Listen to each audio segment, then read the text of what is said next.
இபிஎஸ்ஸின் mega கூட்டணி டிவிக்கு பக்கம் போகுது. டிவிக்கேல இபிஎஸ்ல இருக்கவங்க எல்லாருமே போறாங்க. செங்கோட்டையனை தொடர்ந்து யாரு போறா அப்படிங்கிற நிறைய பக்கம் நிறைய கேள்விகள் வந்துட்டு இருக்கு.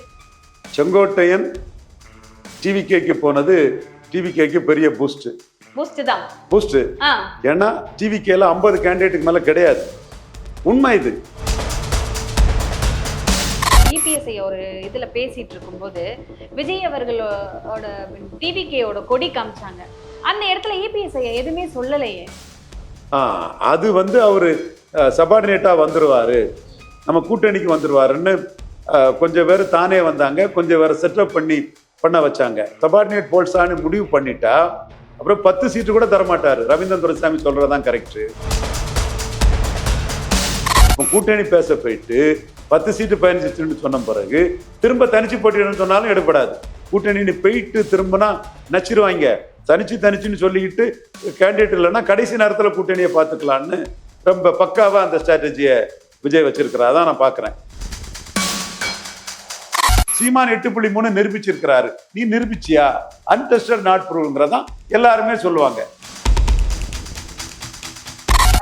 பரபரப்பா பேசப்படுதுன்னா டிடிவி தினகரன் அவர்கள், சசிகலா அவர்கள், ஓபிஎஸ் அவர்கள் எல்லாருமே விஜய் பின்னாடி தான் போவாங்க. ஸோ அவங்க சைடு இருக்கிற ஓட்டெல்லாம் விஜய்க்கு தான் வரும் அப்படிங்கிற ஒரு பேச்சுமே போது. அது உண்மைதானா? ஒரு திடீர்னு ஒரு பிரளயம் வந்தது. செங்கோட்டையன் ஐயா அவர்கள் டிவிகேல போய் ஜாயின் பண்ணிட்டாங்கன்னு. இதே போல ஏடிஎம்கேல இருந்தோ இல்ல டிஎம்கேல இருந்தோ இல்ல வேற ஏதோ ஒரு பெரிய கட்சியில இருந்தோ யாரு போய் இப்ப டிவிகேல ஜாயின் பண்ணுவாங்க? அதிருப்தியாளர்கள் போவாங்க. எடப்பாடி அப்ப டிஎம்கேல இருந்து போவாங்களா? வணக்கம் சார். வணக்கம் நாச்சியார்.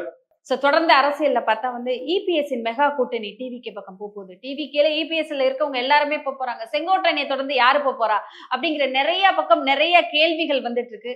உங்களது கருத்து? செங்கோட்டையன் டிவிகேக்கு போனது டிவிகேக்கு பெரிய பூஸ்ட் தான். பூஸ்ட். ஏன்னா டிவிகேல 50 கேண்டிடேட்டுக்கு மேல கிடையாது. உண்மை இது. நான் உங்கள்கிட்ட முன்னாடியே பேசியிருப்பேன். 234 தொகுதியில அன்னதானம் கொடுத்தாங்க, எவிடன்ஸ் கொடுங்கன்னு கேட்டிருப்பேன். 35 தொகுதிக்கு மேல கொடுக்கல. அப்ப 50 கேண்டிடேட்டுக்கு மேல அவங்கள்ட்ட கிடையாது.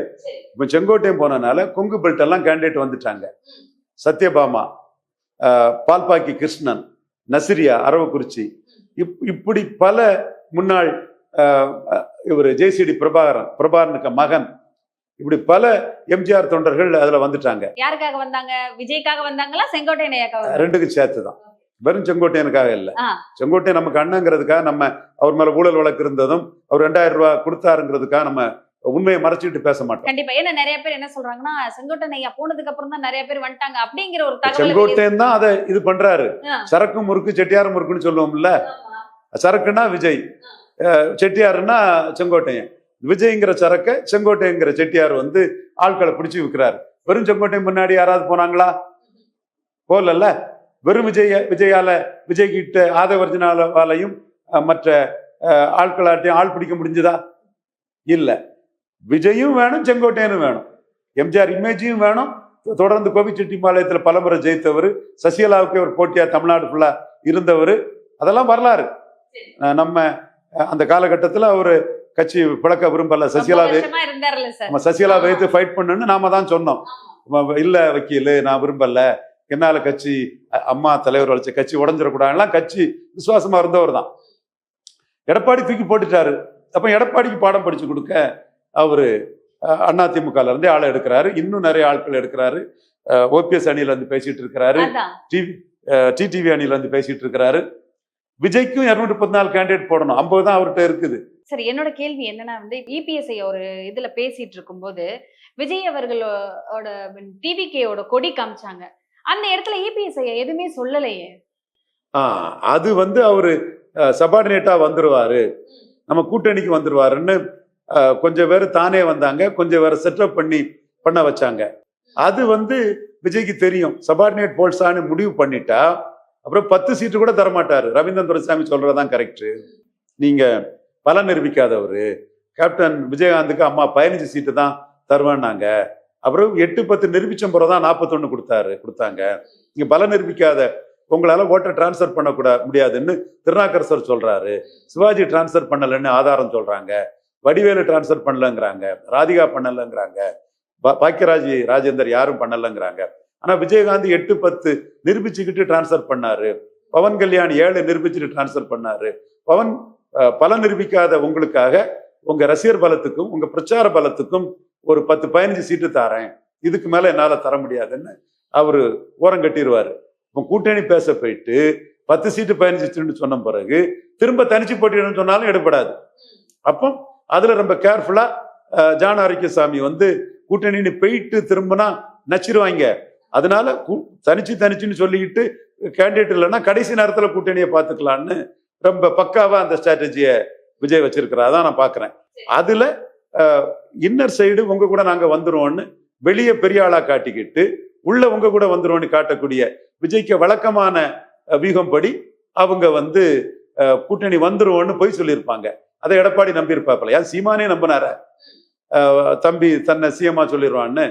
அப்புறம் அவரு விஜய் தன்னை சிஎம்மா சொன்ன பிறகு தானே பெரியாரு கருவாட்டு சாம்பார்லாம் போட்டு சீமான் அடிச்சாரு. சரி, ஒரு கேள்வி கேட்கிறேன் சார். இப்ப சீமான் அவர்களை விஜய் அவர்கள் சீமான் அவர்களை சின்னமில்லன் சீமான் அவர்களை வந்து சிஎம் சொல்லிடுவாரு அப்படின்னு சொல்லிட்டு நினைச்சிட்டு இருந்தேன்னு சீமான் அவர்கள் சொல்லுவாரா யாரையாவது அவர் கட்சியில யாரையாவது இல்ல அவருக்கு எதிர்கட்சியில இருக்க யாரையாவது சிஎம் ஆக்கிடுவோம் அப்படின்னு நினைப்பாரா சீமான் அவர்கள்? கண்டிப்பா நினைக்க மாட்டாரு. அவர் தன்னைதான் சிஎம் ஆகும்னு சொல்லுவாரு. அதே நினைப்பு தானே சார் விஜய் அவர்களுக்கும். விஜய் பல நிரூபிக்காதவருங்கிறதுனால ஒரு சீட்டை வாங்கிக்கிட்டு போவாருன்னு, ஒரு 30 சீட்டை வாங்கிட்டு போயிடுவாருன்னு சீமானுக்கு ஒரு எண்ண ஓட்டம் இருந்தது. பல நிரூபிக்காத விஜய் குமுதாரி போட்டுறதில்ல, டிக்கடித்த விஜய் துணை முதல்வர் சீமான்னு ஒரு நியூஸை கள்ள கப்சா நியூஸை விஜய் டீம் வந்து பரப்பி விட்டாங்க.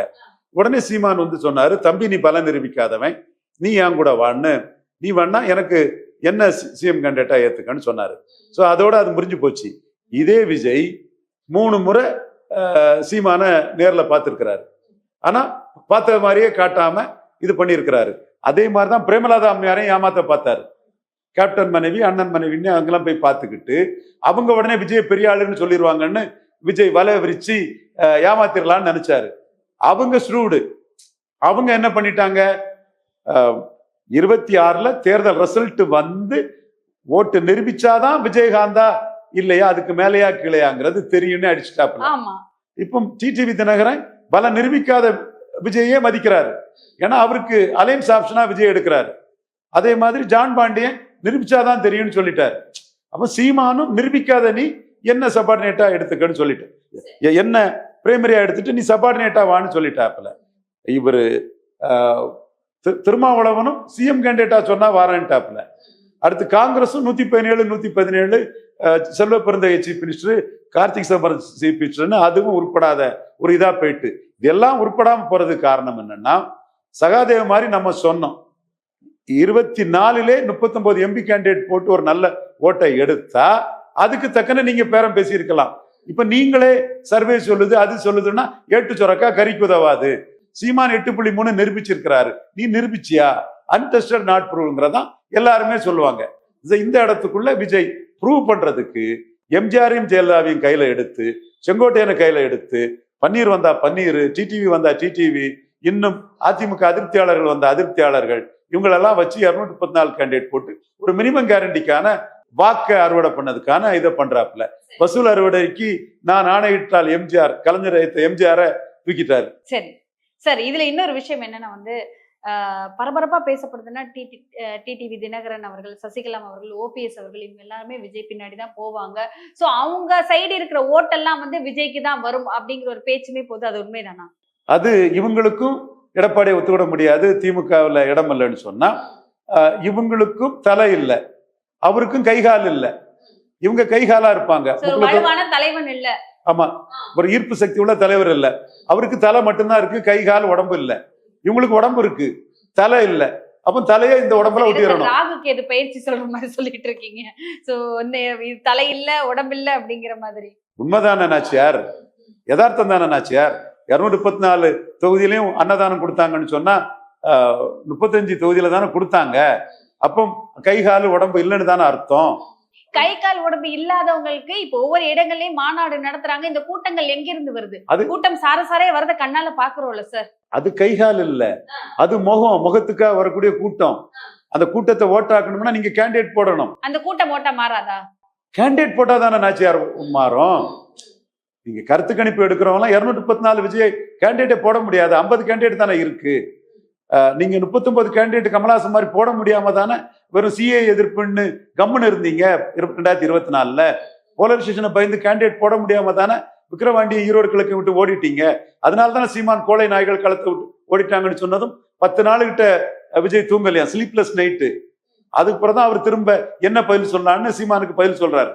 அப்போ நீங்க இதுவரை கேண்டிடேட் போட்டுக்கல, உங்ககிட்ட 50க்கு மேல கேண்டிடேட் இல்ல, அப்ப 234 போடணும். தினகரன் 234 இல்லாம தேமுதிகவுக்கு 60 கொடுத்தாங்க, யாதவ் கட்சிக்கு 10 கொடுத்தாரு. இவரு கமலஹாசன் 214 இல்லாம சரத்குமாருக்கு 40, பாரிவேந்தருக்கு 40, இவங்க 214 இல்லாம பாஜக பாரிவேந்தருக்கு 40, தேவநாதனுக்கு 20. அப்போ விஜய்க்கும் கேண்டிடேட் இல்ல 50க்கு மேல, அப்ப கொடுக்க தயாரா இருக்கிறாரு. அதைத்தான் விஜய் கிட்ட முகம் இருக்கு, கைகால் இல்ல. கைகாலா ஓபிஎஸ், டிடிவி, சசிகலா, செங்கோட்டையன், இன்னும் எடப்பாடிக்கு அதிருப்தியாளர் வருவாங்கன்னு அவர் எதிர்பார்க்கிறாரு. சோ கைகாலு இல்ல, இவங்களுக்கு தலை இல்ல. சார் உங்ககிட்ட ரெக்வெஸ்டா கேக்குறேன், இதுக்கப்புறம் யார் போவா? ஒரு திடீர்னு ஒரு பிரளயம் வந்தது, செங்கோட்டையன் ஐயா அவர்கள் டிவிகேல போய் ஜாயின் பண்ணிட்டாங்கன்னு. இதே போல ஏடிஎம்கேல இருந்தோ இல்ல டிஎம்கேல இருந்தோ இல்ல வேற ஏதோ ஒரு பெரிய கட்சியில இருந்தோ யாரு போய் இப்ப டிவிகேல ஜாயின் பண்ணுவா? அதிருப்தியாளர்கள் போவாங்க. எடப்பாடி டிஎம்கேல இருந்து போவாங்களா?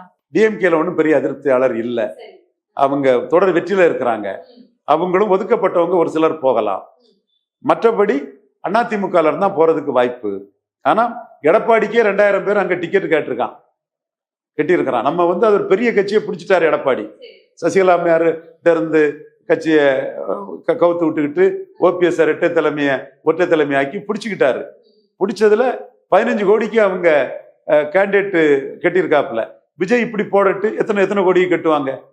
அதுதான் நான் செக் அடிக்கிறேன். 214 தொகுதியிலே உன் பிறந்தநாள் கொண்டாடப்படல, 35 தொகுதியில தான் கொண்டாடப்பட்டது. 50 கேண்டிடேட் மேல உங்களுக்கு இல்ல. நீ 214 பிறந்த நாள் கொண்டாடணும்னா ஒரு இடத்துக்குள்ள 25,000 ரூபாயாவது செலவழிக்கணும். அதுக்கு ஆள் இல்லைன்னு தான் சொல்றேன். ரசிகர் இருக்காங்க, அபிமானிகள் இருக்காங்க. நானே விஜய்க்கு, நான் சிவாஜி ரசிகர், விஜய்க்கு டான்ஸ் நானும் ரசிப்பேன். அது நிறைய பேர் இருப்பாங்க. பட் விஜய்க்காக பணம் செலவழிச்சு அது தயாரா இருக்கிறதுக்கு ஒருத்தான கேண்டிடேட் இருக்காங்களா? இல்ல.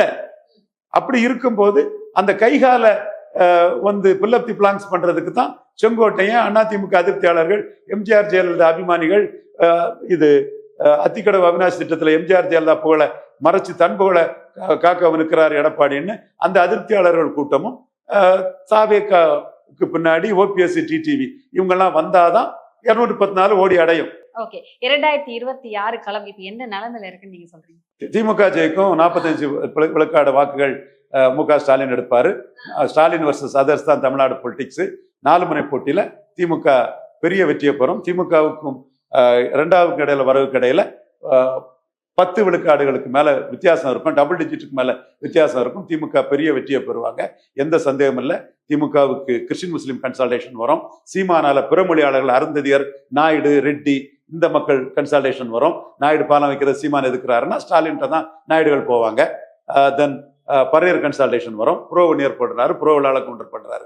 இதெல்லாம் பண்ணி இவ்வளவு கன்சால்டேஷன்ல இவர் ஸ்டாலின் 45 விழுக்காடு வாக்கெடுத்து பெரிய வெற்றியை பெறுவார். ஒரு வாய்ப்பு இருக்குது, எடப்பாடி நான் சொன்னதை கேட்டா ஸ்டாலினுக்கு ஒரு டஃப் ஃபைட்டை கொடுக்கலாம். நடுவுல நம்ம டாக்டர் ஐயா இருக்காங்க. டாக்டர் ஐயா அவங்களுக்குள்ள யார் பெரியவங்கிறதுக்கு ஒரு மோதல் நடக்கும். எப்படி அணி அமைக்கிறாங்க பொறுத்து அது அமையும். கண்டிப்பா தொடர்ந்து பேசுவோம். நன்றி சார். வணக்கம் நாச்சியார்.